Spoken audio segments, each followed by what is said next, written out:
Welcome to our new vlog.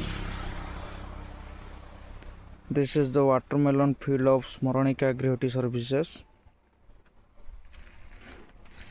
A field रे आमे आज बेड प्रिपरेशन पर फर्टिलाइजर एप्लिकेशन अप्लाई करछु। तो आमे नहींचु DAP 135 kg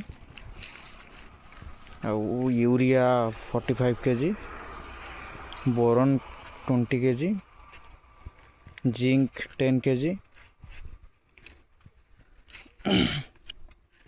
तो याकू भलसे मिक्स कला परे याकू बेड ऊपर अप्लाई करा जाइछि।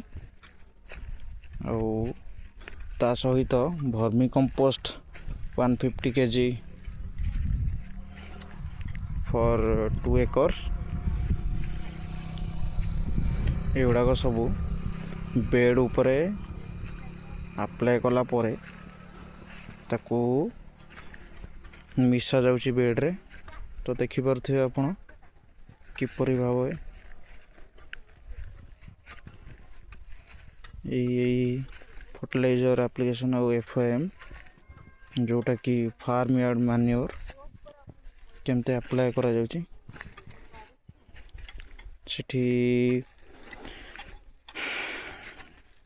से माने से फर्टिलाइजर एप्लिकेशन आउ FIM को बेड रे मिक्स कर देखि पारथिबे को भाव रे मिक्स होची। तो यहाँ फास्ट डोज कही पारे फर्टिलाइजर एप्लिकेशन।